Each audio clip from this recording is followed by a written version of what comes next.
So last year, would it be a year ago tomorrow, I went on a Martin Luther King march. It was up in Anaheim. I think some of you were there, in fact. It started out at the Unitarian Universalist Church in Anaheim, and then they did this nice little walk.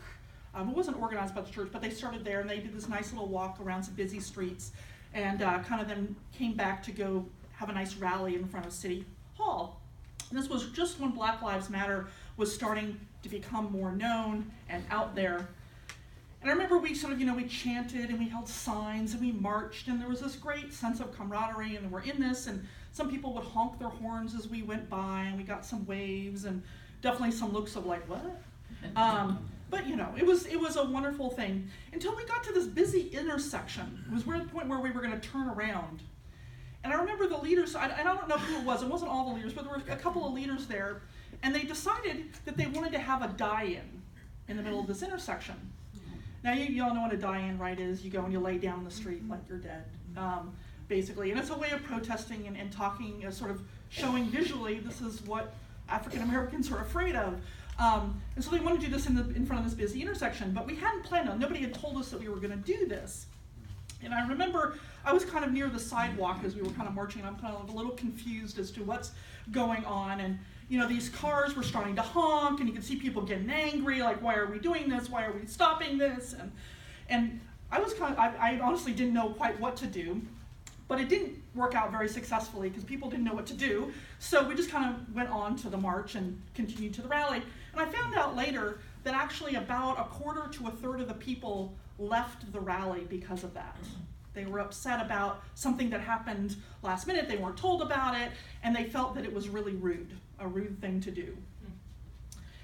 And so which was just sort of a very, very interesting thing. And as I was thinking, I was like, was that a good or a bad thing? I was very torn about it. I mean, I believe in protesting, I believe in marching and drawing attention to things, but to sort of stop an intersection, was that the right thing to do? And all that sort of thing. And then I've been hearing on the news, as many of you may have, about Black Lives Matter, right? And some of the things that they've been doing that gets a lot of press.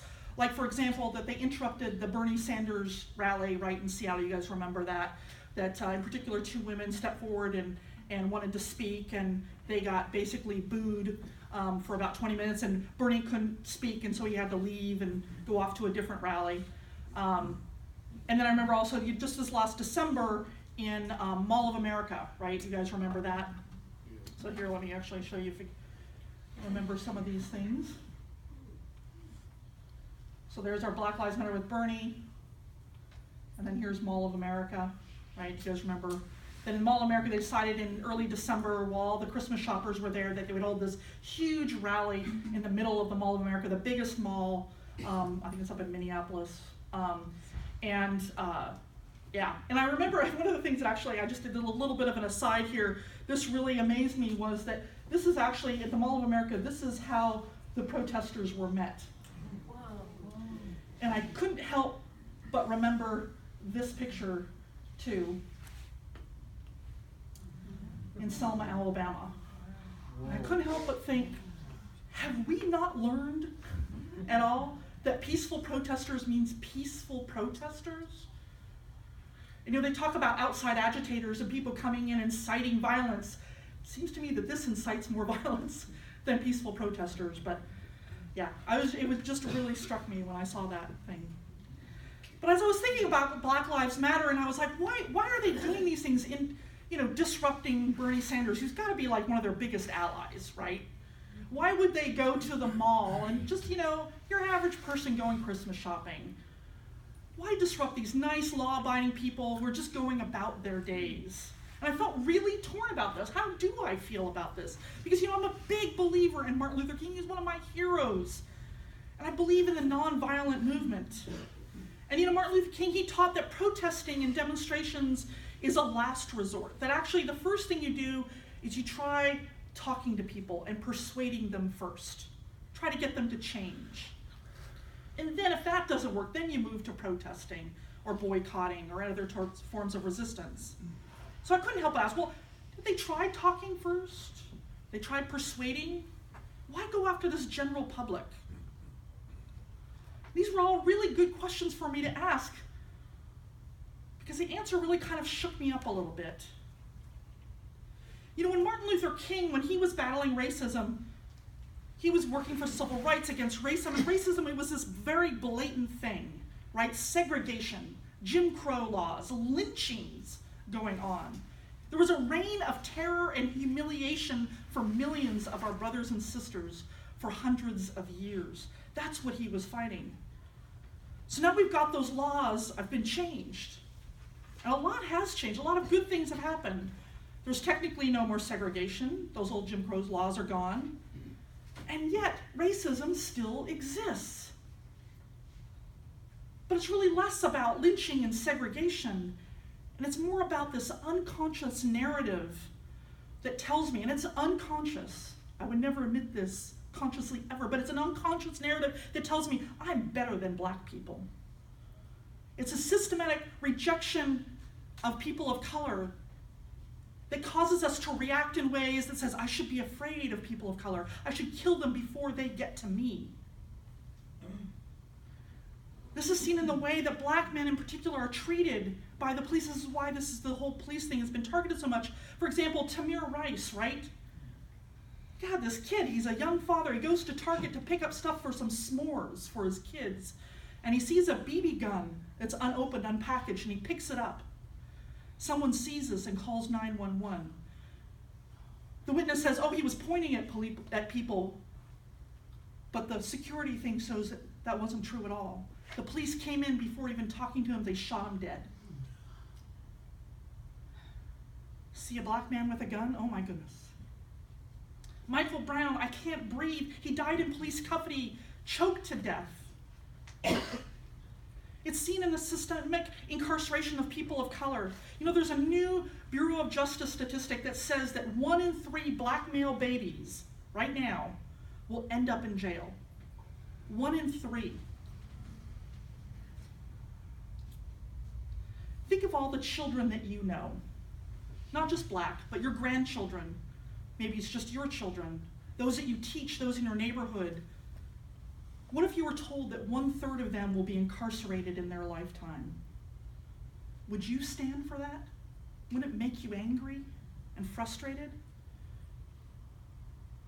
You know, I want to say that the police are not the enemy. They really aren't. I've worked with the police. They're like any organization. You've got your jerks and you've got your angels and everybody in between. They're good people. They're just like us. They're trying to do their best. But the problem is that they're caught up in that narrative too. And it's unconscious and it makes them react. You know, as a minister, I went through 6 years of training. Police officer gets 6 months. And I've taught about power and the power that I have. And I wonder how much training is given to police to talk about their power. I don't have the power to kill, they do. They have this tremendous power to take a life. And they're conditioned in the society to react in fear or violence when confronting a black man. And we're all conditioned to this in many ways. You know, you see someone hanging out. We had someone, there was a young black man who was hanging out here in the courtyard one day. He was on a cell phone. And, you know, a number of people were like, what's going on? Who is he? What's happening? You know, would we have done it if it was a middle-aged white woman? Right? We're all conditioned to this, and it's terrible. I hate it. Ooh, oh, I don't want to be that way. You know, I had a friend, the best of people. I have a friend of mine who's a colleague, okay, so she was telling me this story about, so when you become a minister, you have to jump through all these hoops, and one of them is you have to go before a committee and they evaluate you. And they write this letter and they say, we experienced you this way, and it helps you sort of figure out what your stuff is that you have to work on, right? And my friend told a story that they interviewed like about 10 or 12 different candidates, and one of the candidates was an African-American woman. And as the committee was typing out the letter, one guy said, oh, I experienced her as articulate. And my friend said, we just interviewed 12 people. They're all articulate. They're candidates for ministry. Why do you choose that particular adjective to describe an African-American woman? And he was sort of immediately defensive, right? Because we don't want to think of ourselves that way at all. But he had to admit, oh yeah, I guess I was kind of triggered by that. We all have these things and they're just icky. We don't want to deal with them, we don't want to talk about it.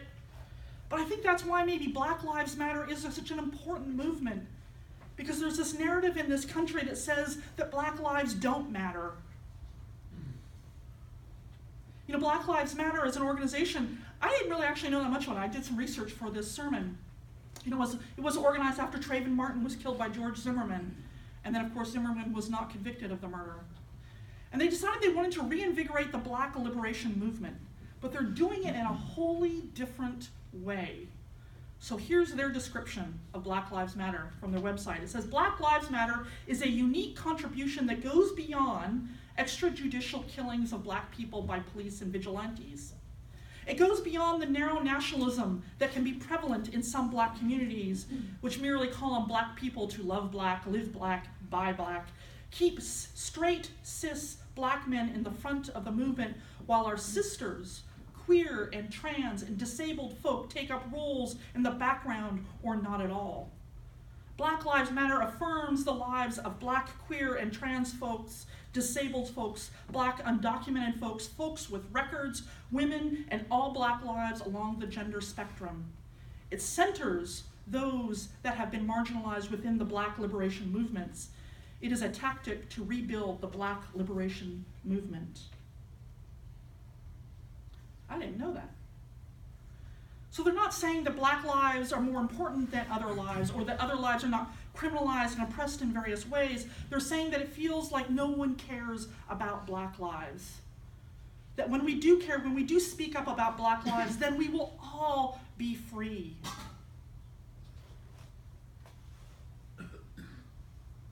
You know, I had to ask myself then, so is Black Lives Matter, is that the new civil rights movement, right? Is this movement now sort of the new Martin Luther King Southern Christian Leadership Conference? So then I had to ask myself, particularly after reading the Birmingham letter in our reading, am I the new white moderate? Am I more devoted to order than to justice? Am I someone who prefers a negative peace, which is the absence of tension, to a positive peace, which is the presence of justice? Am I someone who constantly says, you know, I agree with you in the goal that you seek, but I can't agree with your methods of direct action? When I read those words of his, I felt sort of an indictment, and I kind of cringed. I can hear myself on those words sometimes, and I don't want to be that way. You know, I did some research on those two events of Black Lives Matter that were in the press, in the rally in Seattle. You know, they specifically targeted Bernie not because they think of him as particularly racist or anything, but because in the past he has given them 5 minutes to come up and talk. And they wanted people to hear, so they go where the people are. They knew that there would be allies there in the audience, and they just wanted 5 minutes to speak. They thought they would get a sympathetic ear, but instead they got booed. And that made them angry, and they said angry things, and back and forth, and suddenly it took up the entire time. And in the Mall of America, it was a completely illegal protest. They actually had a permit to protest. It was the mall that didn't want them there. But that's where the people are. They don't want to go preach to the choir. They've done that. They want to go where the people are to help them hear. You know, as a white liberal, I'm a WASP, okay? Let's face it, I am a WASP. I don't like anger. It's uncomfortable. I avoid it, and I don't want to be uncomfortable. But I also know that anger is really important to listen to, and it's just really hard. Have you ever been so angry because no one was listening to you? Remember that feeling? God, why aren't they listening? King said this. He said, the nonviolent resistor must often express his protests through non-cooperation or boycotts. But non-cooperation and boycotts are not ends themselves. They are merely means to awaken a sense of moral shame in the opponent. The end is redemption and reconciliation. The aftermath of nonviolence is the creation of the beloved community. But what happens when that opponent is no longer just unjust laws or segregation in public places or bullies like Bull Connor, but now the opponent is residing in everyone. It's that larger narrative in our culture that tells us that Black lives don't matter. So what can we do? You need to remember that the end is redemption and reconciliation. I want to tell you a funny story that happened. It's about 4 years ago when I was serving another congregation out in South Bend, Indiana. I know that they won't mind if I tell the story. It was in a board meeting, and we had this board president, really lovely guy, very headstrong, very entrepreneurial. He just wanted to go out and do everything himself, right? And I don't remember what we were arguing about, honestly, but I remember that it wasn't in line with the bylaws of the church, and he just kind of wanted to work around it. And I remember the board was sort of arguing with him, and he wasn't listening, but there was one person in particular, her name was Lynn. And Lynn and him were going back and forth in this meeting, and she kept getting louder and louder. And she's like, "But you can't do that!" And he would calmly reply, "Why you should do it? It's fine, it'll be fine, and sort of dismissing, and you'd be okay. And finally she was practically screaming at him, "David, you aren't listening to me!" He sort of stopped, and he said, "You're right. I'm sorry. What is it that you were trying to say?" And you could see all the tension. Like, everybody relaxed. Lynn, Lazarus, this nervous laughter. And she calmly then explained why what he wanted to do wasn't appropriate. And he heard it, and he said, "Okay, let's find another way to do that." To this day, this is my favorite board meeting that I've ever been to. Everyone left with that sense of camaraderie and hope, like, we went through that really uncomfortable thing, and we got to a place of reconciliation. What I hear in the angry words that come out of Black Lives Matter, I hear this: "Please, someone, please listen. Our sons, our brothers, our husbands, they're being killed. You're not listening. Please listen."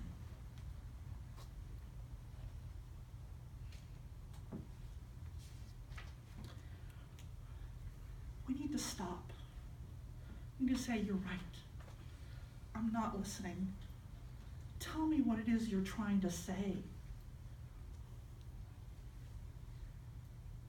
Because the end is not these things. The end is redemption and reconciliation.